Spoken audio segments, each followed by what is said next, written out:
Акча кустуруп дейт, бирок анын баардыгы кустургандан кийин отуруш керек да. Мына эми араң бийлик мойнуна алып атат. Аларды камаш керек экен көрсө. Өздөрүнүн согун алыш керек экен. Биз жаңылып алып турубуз деп азыр мойнуна алып. Парламент бүттү азыр. Баардык укуктан ажырады да. Парламент жөнөкөй эле бир регистрационный отдел эме болуп калды да. Законду алып барат, өкмөт алып барат, ошону өткөрүп берет, болду. Азык-түлүк караңыз кандай. Азык-түлүк азыр асманга кетип атат. Азыр мына зарплата көтөрүлдү, рахмат. Пенсия көтөрүлдү, бирок ал жетпейт да. Жанагындай эмедей чагылгандай өсүп атат да. Азык-түлүк карачы, азыр кандай адамдар күнүгө багы продукты көтөрүп келгенде канчалык кымбат баардыгы.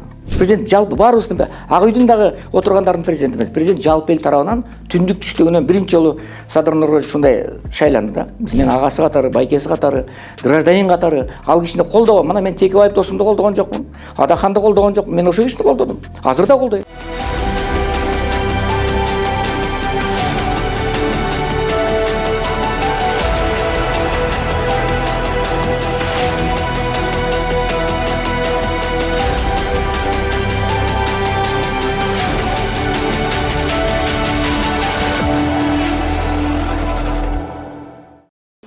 Кутмандуу күнүңүздөр менен урматтуу Политклиника медиасынын көрөрмандары, бүгүн биздин студиябызда укук коргоочу Турсунбек Акун болмокчу. Агай, саламатсызбы? Саламатчылык, рахмат, чоң рахмат.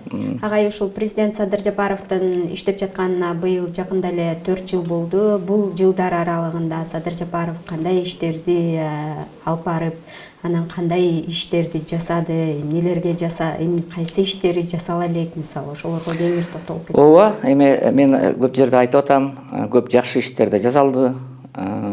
Мына кубана турган нерсе, мына Кыргыз Республикасынын конституциясы кабыл алынды, курултай институту киргизилди, реформа жүргүзүлдү бир топ тармактарда, мына сот тармагында, айрыкча жанагы райондук администрациялар боюнча, чөлкөмдөр боюнча социалдык, экономикалык бир топ маселелер чечилди, жолдор оңолду, объекттер салынды, пенсия, пособиялар көтөрүлдү. Айрыкча мына ушул жана аэропорттор салынып атат, жерлердин баарында, объекттердин баары оңдолуп атат. Мына коррупцияга каршы күрөштө бир топ жакшы жолго коюлду деп ойлойм. Мурда коррупционерди башкарып, ошол журналисттер айтып, азаттык айтып, сиздер айтып жүргөн коррупционер камалбай жатса, камалып, мамлекеттин казынасына миллиардтан акчалар төгүп берип атат. Алардын төккөн акчасы 1 миллиардтан ашты дейт, 5 миллиардтан ашты дейт. Андан тышкары криминалдарга каршы бир топ күрөштөр болду, кемчиликтерге карабастан. Бир топ күрөштөр болуп, криминалдар да мурдагыдай башын көтөрбөй калды. Кыскасы бир топ эме тартип маселелер болду. Мисалы, көп жакшы мындай эл аралык аренада дагы көп аракеттер бар. Мына көп мамлекеттер менен алакаларды жакшыртып алды. Көп алакалар түзүлүп атат. Кытай менен, Россия менен, башка мамлекеттер менен, Европа мамлекеттери менен.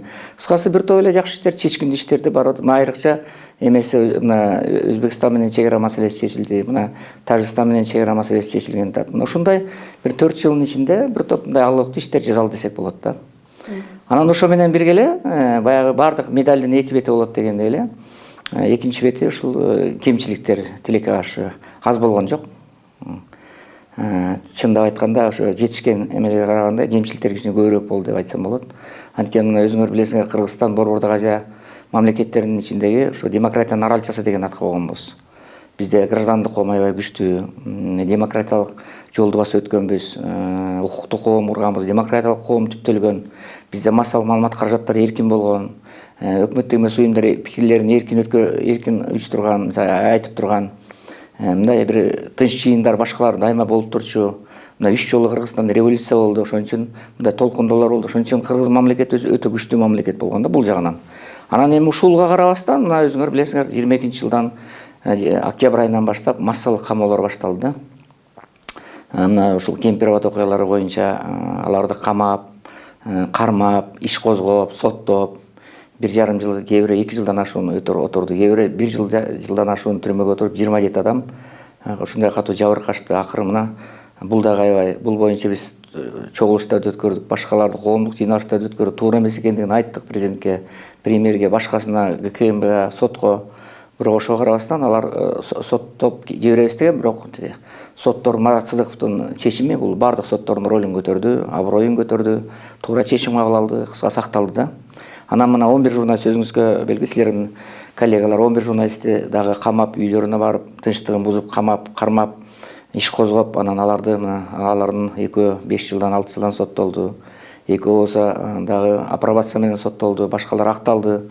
Бул дагы аябай жаман көрүнүш. Анткени биз баягы ушу Борбордук Азиядагы эң чоң мындай ушул эле сөз эркиндиги боюнча өтө өнүккөн мамлекеттердин бирибиз, демократия боюнча. Бул дагы аябай чоң жаман нерсе. Андан тышкары мына ошол эле блогерлер, журналисттер, ошол эле жанагы Олжобай Шакир, же болбосо Аскат Жетиген деген акын жигит. Олжобай Шакир канча мына 1 жылдан ашуун отуруп чыкты дагы. Аскат Жетиген мына 3 жылдан ашуун соттолуп атат. Жанагы Жомарт Карабаев деген жигит, эксперт, бул дагы соттолуп камалып метип атат. Башкалар, мисалы Али Балтабай деген жигит дагы мына ушундай канчалагандар чыгып пикирин айткандын баардыгы эле камап, башкача соттоп антип атат. Анан мына Болот Темировду болсо күчкө салып туруп эмеден Кыргызстандан чыгарып салышты, башка өлкөдө жүрөт. Бул Кыргызстан Республикасынын өзүнүн 31 статьясында бул жазылып турат. Эч кандай күчкө салып, башка өлкөгө чыгарып салганга акысы жок. Же болбосо ал кайрадан ар бир жаран, Кыргызстандын жараны өзүнүн өлкөсүнө эч кандай тоскоолсуз келгенге акысы бар дейт. Ал тоскоол келе албайт бияка. Аялын соттоп салды, баласы азырга жеркени эметпейт. Ошон үчүн бирөө-бирөөгө мындай кыянаттык кылган өзү туура эмес. Андан тышкары дагы башка өзүңөр билесиңер, ошол эле жанагы мен айтып атам, эми жетишкендик болду деп атам, жана криминалдар боюнча, бирок ошол криминалдын башчысын эч кандай бес суда бесилесте дегендей ал атып салган өзү да туура эмес. Аны кармаш керек болчу. Кандай болгондо да кармап, тирүү эле кармап, анан соттоп, соттун чечими негизинде кылыш керек эле. Эми криминалга каршы күрөштү мен колдоп атам, бирок деген бардык нерсе мыйзам чегинде болуш керек да. Анан коррупцияга каршы дагы адамдарды кустурганы жакшы. Анча 8 миллиард дейт, 5 миллиард дейт. Акча кустуруп дейт, бирок анын бардыгы кустургандан кийин отуруш керек да. 5 жыл, 10 жыл отуруш керек. Эгерде коррупция боюнча 15 жылга кесиле турган болсо, эгерде акчасын төлөп берсе, бир 3 жылын алып салыш керек да, 12 жыл отуруш керек. Алар болсо президент дагы, анын жетекчилери, эмелер командасы дагы биз аларды камабайбыз. Акча төгүп берсе болду, бошотобуз деп атат. Мына азыр кайрадан көбөйүп атат. Коррупцияны жеңе албай, мына эми араң бийлик мойнуна алып атат. Аларды камаш керек экен көрсө.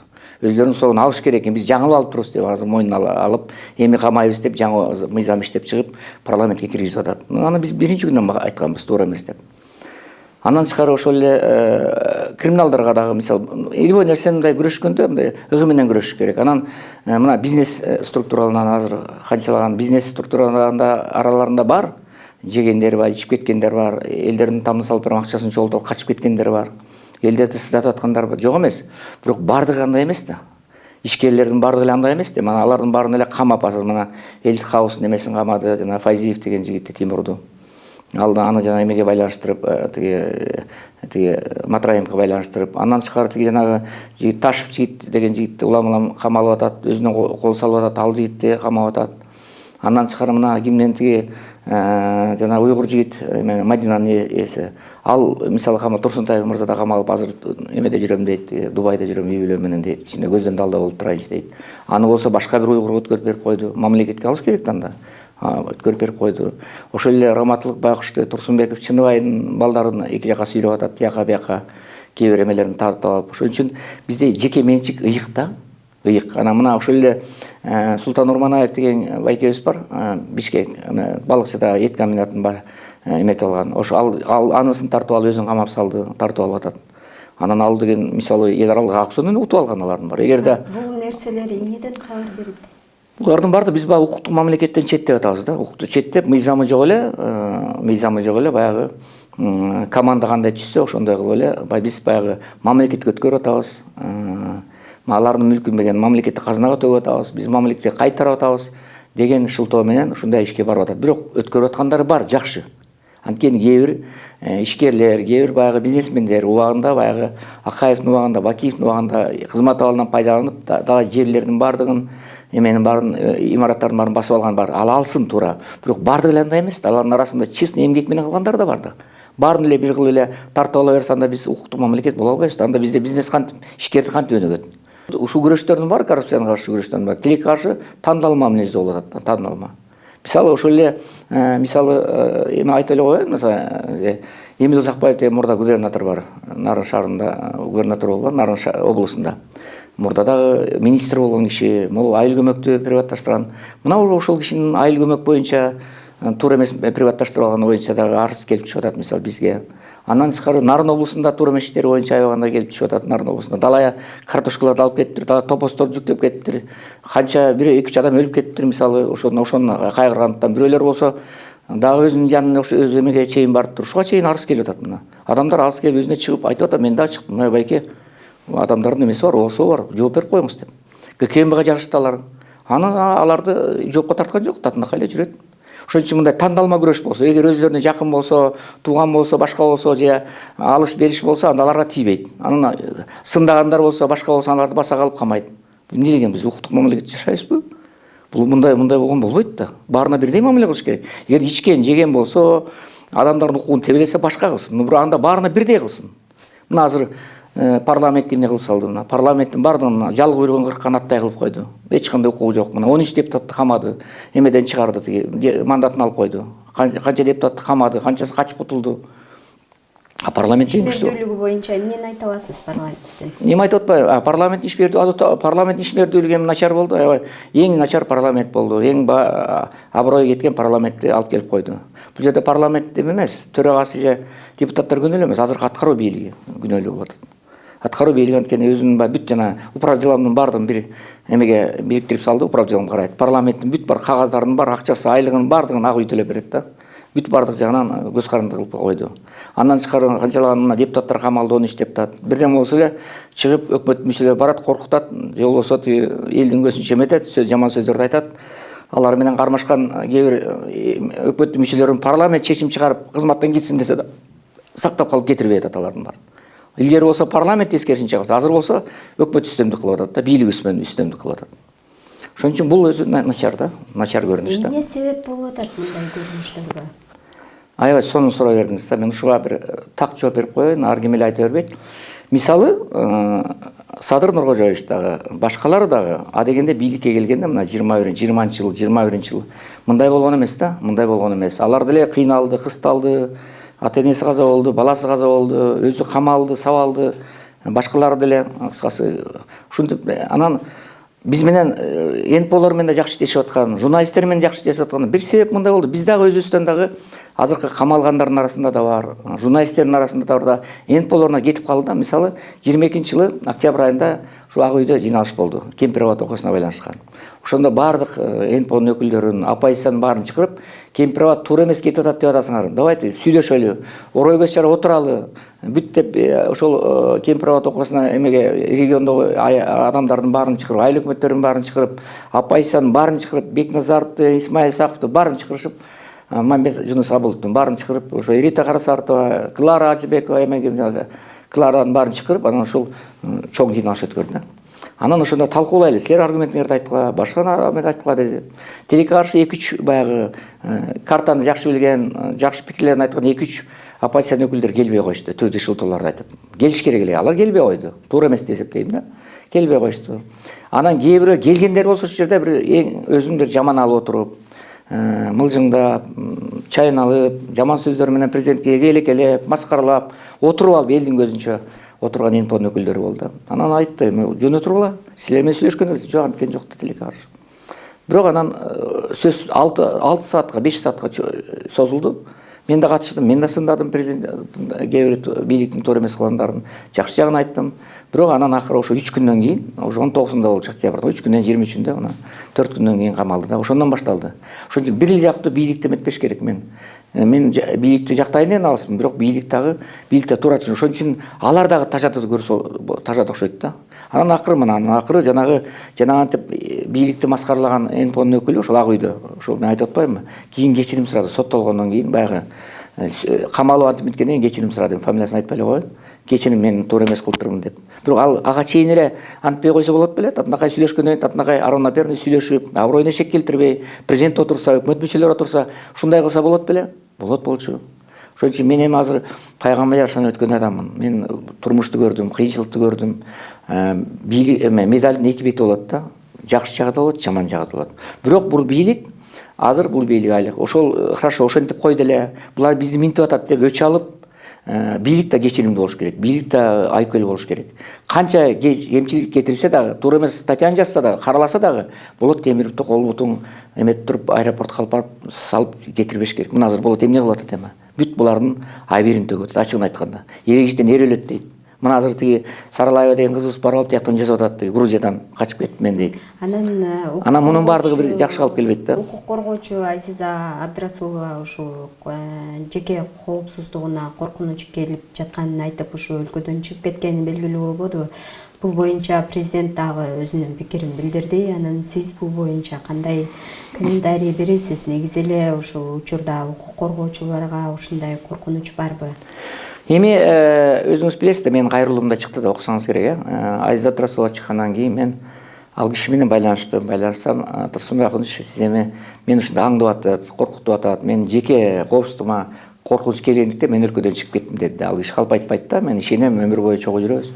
Ишендим да, анан президентке атайын кат менен кайрылдым. Урматтуу президент, ушинтип белгилүү укук коргоочу айымды ушинтип коркутуп аткандар экен. Сиздин сөзүңүздөн кийин сиз туура эмес айтып алдыңыз. Укук коргоочу грант алып эмне кылат, ал өзү билет. Алган гранттардын баардын отчетун өзү берет. Ага эч кандай эметпеш керек, иштарды кылбаш керек. Ал сөзүңүз туура эмес. Аны өзү чөнтөгү салып алган жок. Аны айлык төлөп берип атат, адвокаттарга төлөп берип атат.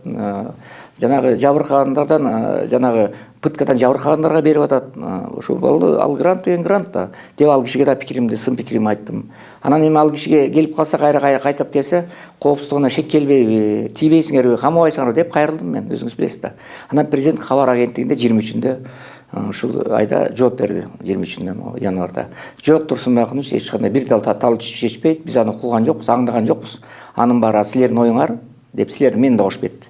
Силер эч кимге ишенбейсиңер окшойт, силердин оюңар. Биз эч кандай куугунтуктабайбыз, бир тал чеч түшпөйт деди. Анан мен Айза Бапановага дагы атайын айтып, анан Фейсбуктан кайрылдым. Ушундай деп атат, эми кайрылып келиңиз дедим. Анан эми мен жообун күтүп атам ал кишинин. Негизи укук коргоочуларга мындай коркунуч жок, Мен эми коркунуч жок деп айтканга болбойт да, камап атат да. Эми Айзиза Бапановага бар деп айта албайм. Бирок Айзиза Бапанова ал да адам да. Туурабы? Мисалы Төлөкан бар, укук коргоочулар башкалар бар, мисалы. Барыбыз биз да адамбыз да. Туура, адам болгондон кийин тигини камап атса, муну камап атса, мени да камап салат дебейт да. Ошон үчүн мен азыркы бийликке, мына өзүңүз билдиңиз го, кымбат. Мен 9 жолу ушул кеме тиги кемпирбачылар камалгандан бери 9 жолу коомдук жыйналыш өткөрдүк. Анан 6-ны өткөрдүк, 4-өн өткөртпөй койду. Өрт болуп атат, анан тиги суу каптап кетти, тиги деп шылтоолор менен бийлик өткөртпөй койду деп ойлойм. Анан ошон үчүн ошондо да биз ачык айттык да, бул туура эмес. Бул адам укугу тебелегендик. Коркутпагыла, үркүтпөгүлө, камабагыла.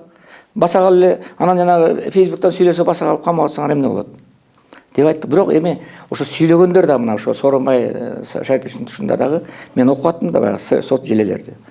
Чим эле оозуна келгендерди айтып атат да. Оозуна ар ким өзү оозуна келген сүйлөп калган учурда болгондо, чынында элечи. Баягы аброюна шек келтирип, ар намысына шек келтирип, жетекчини ушуга барган. Ошон үчүн учурда кармалып жаткандаргачы, мисалы учурда азыр социалдык тармактарда өзүнүн пикирин билдиргендер, айрымдар камалып жатканы баарыбызга эле маалым болуп атпайбы? Сиз буга кандай комментарий бересиз мисалы? Аларды ошол сүйлөгөндүгү үчүн, башка үчүн камап жаткан өзү туура эмес. Адам укугу бузулгандыктан, мына мисалы Конституциянын 32-статьясында, 33-32 статьясында, мына биз Конституциянын авторлорунун бири катары. 23-статьянын 65-статья, 42 статьянын адам укугу боюнча авторлорунун биримин да. Ошонун мына 32-33 статьясында ар бир адам өзүнүн эркин билдирүүгө деп ачык турат. Андан тышкары 39-статьяда ар бир адам тынч жыйындарды өткөрүүгө болот, пикирин эркин айтса болот, тынч жыйын өткөрсө болот дейт. Мына Конституциянын адам укуктар декларациясынын 18-19 статьясында ар бир адам өзүнүн пикирин эркин билдирсе болот деп турат. Эркин билдирсе. Мына 20-статьяда тынч чогулуштарды өткөрсө болот дейт, 20-статьяда. Экөө тең бар да, тынч чогулушту өткөрүп пикирин эркин билдиришке болот да. Бирок эми эркин билдирет десе эле кээ бир жарандар бирөөнүн эле ички эмесине кирип, аброюна шек келтирген бага барбаш керек адамдан. Бирок ошентип койду деп эле аларды камап, анан иш козгогон өзү туура эмес. Бул адам Конституцияндагы декларацияда одоно бузуу болуп эсептелет. Мисалы азыр Кемпирабад кармалган боюнча 6 статья бузулуп атат. Конституциянын 6 статьясы, декларациянын 12 статьясы бузулуп атат. Именно эме боюнча, кемпирабадчылар боюнча. Мына алар азыр акталгандан кийин, мына азыр бир кызык окуя болду, акталгандан кийин аларды президент кабыл алып атат. Мисалы Азымбек Бекназаров президент менен Камчы Кыдыршевич кабыл алыптыр экөө. А президент баягы акталып азыр эме апелляцияга бербеди, шаардык суд карап атпайбы? А президент менен Камчы Абдрашевич эки жетекчи кабыл алгандан кийин ал уже сотто моральдык жактан ал күнөөлүү деп эч ким таппайт. Күнөөлүү адам менен жолукпаш керек деген. Соттолуп аткан подсудимый адам менен кантип жолуктуңуз, значит ал бул само собой морально акталды дегенди билдирет да. Ошон үчүн раз алар менен анан кийин аларды кабыл алды тиги Ташиев, рахмат кабыл алды ал киши Камчы Абдрашевич, баарын кабыл алды. Кайрадан түшүндүрүп берди. Мына алар менен жана сүйлөшүп атканда алардын күнөөсү жок анда. А күнөөлүү адамдар менен жолугушпаш керек да. Подсудимый адам менен мамлекет жетекчилери эмне үчүн жолугуш керек? Мисалы биз жана Атамбаев менен тиги ким менен тиги Бакиев менен Дубайда барып Садыр Жапаров жолукканда биз сындап чыкпадыкпы? Эмне соттолгон адам менен жолугасыз деп. Ошол жакта булар да подсудимый, булар менен жолукпаш керек болчу. Жолуктуңбу, значит алардын күнөөсү жок. Мына байкаш керек да, жолугудан мурун байкаш керек, кимдер менен жолугуп атат. Жолуктуңбу, анда алардын артынан түшкөн болбойт. Мына ушуну билишибиз керек да. Мамлекет жетекчи деген чоң эме адам да, бул жогорку кызматтагы адам. Ал деген бул андан тышкары мамлекет башчысы бул деген аткаруу бийлиги менен баягы мыйзам чыгаруу бийлигинин ортосунда данакер, коомчулук менен ортосунда данакер. Эгерде жанагы өкмөттүн кандайдыр мүчөсү менен парламенттин ортосунда чатак болуп атса, президент чакырып экөөнүн чатакты жөнгө салып коюш керек. Же бирөөнө наказание бериш керек, же депутатына, же тияка айтыш керек, мындай кылбагыла. 3 бийликти иштетип тура турган чоң институт бул президенттик институт да. Анан эң чоң азыркы мен укук коргоочу айтайын, 3 чоң кемчилик, 3 институт азыр аябай мөңкүрөп калды да. Бирөө парламент, мен айтып кеттим. Экинчиси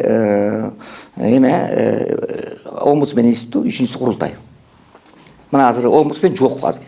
Мына кемпирбач боюнча камалып атат, блогерлер камалып атат, журналисттер камалып атат. Эмне чыгып атабы? Жок. Пикирин билдирип жатат бирок. Пикирин билдирген менен мындай билдирбейт да. Жөн эле айтып коюп атат баягы.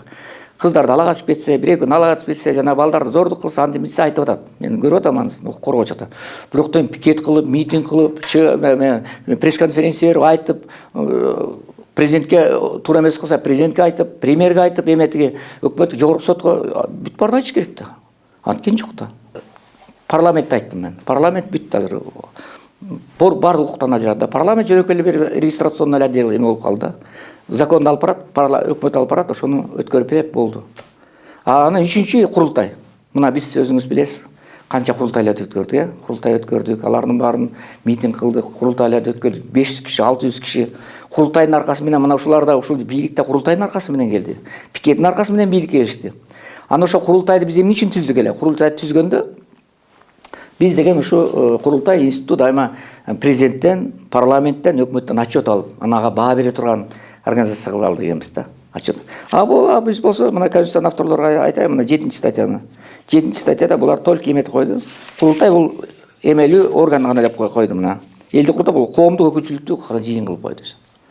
Биз болсо аларды баа бергизип, отчетун ала туруп, анан бирок баа бергенде ал эме курултайдын баасы рекомендательный характер да, баягы не канаттандырылсын десек деген күндө да президент кетпейт. Бирок уже коомдук бир түзүлөт да. Мына курултай канаттандырылсын деп айтып атат.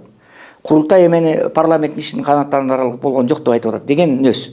Бирок ошондой айтсын, бирок ошонун негизинде кетип калбасын. Просто элдин пикири дегенди билдиргенбиз да. Азыр мына парламентте болсо мындай киргизбей койду. Парламенттагы закондуу мыйзамдалганга катыша алган жок.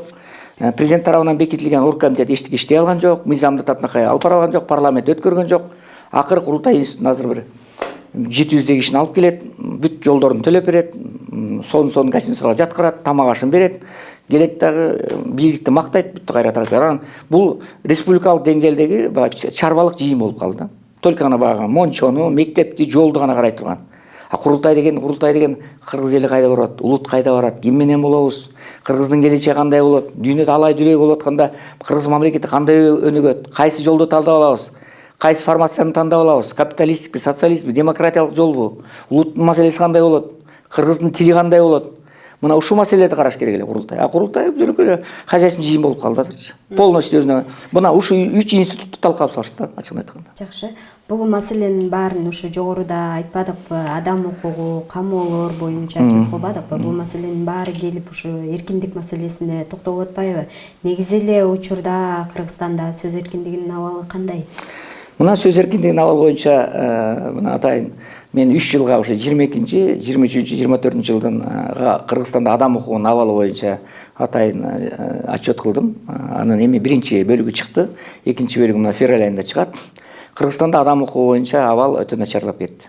Демократиянын абалы дагы, ошол адам укугунун абалы да, сөз эркиндигинин абалы да начарлап кетти. Азыр мыйзамдар иштелип чыгып атат сөз эркиндигин чектөө боюнча. Андан тышкары жанагы эме боюнча чет элдик агент, чет элдик өкүл деп атат. Ал чыкты мисалы. Азыр мына эл аралык уюмдардын баарын, өкмөттүк эмес уюмдардын баарын ушу текшере башташты. Мына текшерип отчеттун баарын берип президентке жанагындай маалыматтарды берген үчүн президент сүйлөп атат да. Канча акча алды, тияк бияк бүт уже. Анан айрыкча сөз эркиндиги боюнча мына канчалаган журналисттер камалып атат, айтып атпайбы. Сөз эркиндиги боюнча аябай артка кеттик. Анткени сөз эркиндиги бар жерде, мисалы сөз эркиндиги деген эмне? Сөз эркиндиги деген азыркы бийликти даже сындабаган адам болгон күндө да, жазбаган болсо да ошондой жаздырыш керек сындатып.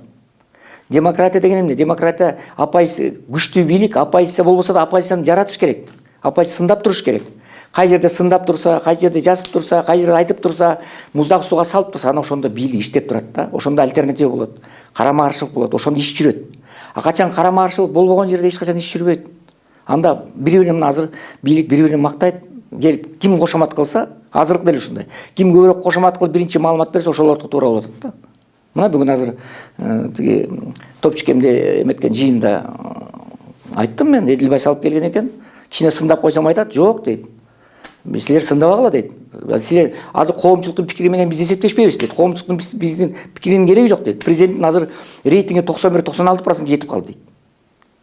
Анан биз айттык, элдин пикири менен эсептешкиле, улуттук жыйын кылга. Мунуңар туура эмес деп айттым. Анан Шерим Култа чыгып ал жигитти ордуна отургузуп койду. Айтты, элдин пикири менен эсептешпей силер эч жакка бара албайсыңар. Антип айтпа, сенин бул сөзүң айланайын балам, тарыхый сөз болуп калат. Эл сөз кылат муну. Элдин пикири менен кантип эсептешпей кое аласыңар? Деп бүгүн мына азыр жаңы ошол жактан келдим жыйында. Анан кыскасы бул эметип калышты да, мына элдин баары президентти колдоп атат. Американский республиканский институт ушундай жыйынтык чыгарып тур деп болбогон сөз да. Ал Эдил Байсаловдун жыйынтыгы 91% деген. Мен азыр президенттин дагы иштеп кетишин каалайм. Мен президентке күйөм. Мына ошо Конституциялык кеңешмесине барганмын. Бул кишинин дагы иштеп көп жакшы иштери бар, иштеп кетсин. Элдин арасында, конечно, колдогондор көп, жакшы иштер жасалып атат. Эл колдоо жакшы, бирок андай эмес, андай процент эмес да. Наразы болгондор көп. Мына азыр азык-түлүктү караңыз кандай. Азык-түлүк азыр асманга кетип атат. Азыр мына зарплата көтөрүлдү, рахмат. Пенсия көтөрүлдү, бирок ал жетпейт да. Жанагындай эмедей чагылгандай өсүп атат да. Азык-түлүк карачы, азыр кандай адамдар күнүгө багы продукты көтөрүп келгенде канчалык кымбат бардыгы. Бүт эчтеке жет баардыгы карыз болуп атат, бири-бирине кредит алып атышат. Адамдар балдарын окута албай атат, эмесин төлөй албай атат. Балдардын арендасын, квартиранын. Квартиранын баардыгы баягы орустар келип эметкенден көтөрүп кайрып түшпөй атат. Аны түшүргөнгө мамлекет эч кандай эмеге барган жок. Эми ипотека боюнча курулуп атат, жакшы. Эч ким курулган эмес, жакшы, гик иштеп атат. Бирок анын баардыгы кымбаттап кетпеди азыр. 1 квадратный метр мында 550 болчу мында. Азыр болсо 900 чыгып кетти. Бир коммерческий эмелерден эч айырмасы жок болуп калат. Кичине байкаш керек да. Азыр рейтинг жогору болсун деп каалап атам мен. Мага демектен 100 болсун. Бирок андай эмес да, иш жүзүндө андай эмес да. Ак үйдө турган Эдил Байсалов айткандай эмес да. Президент деген Байсаловдун же болбосо башкалардын президенти эмес да. Президент жалпы баарыбыздын, ак үйдүн дагы отургандардын президенти эмес. Президент жалпы эл тарабынан түндүк түштөгөнөн биринчи жолу Садыр Нургалиев ушундай шайланды да. Наоборот, биз чындыкты айткандарды, күйгөндөрдү, ачык айткандарды баягы тууган күйдүрүп айтат dedi. Ошолорду кан президент болсун. Жакшы, убактыңызды бөлүп маекке макул болуп келип бергениңизге ыраазычылык билдирем. Ушуну менен жыйынтыктайлы. Эфирде Политклиника медиасынын тет-а-тет программасы болду. Аны мен Кымбат Турдубекова алып бардым. Политклиниканын YouTube каналына, Facebook баракчасына жазылууну унутпаңыздар. Сак саламатта туруңуздар.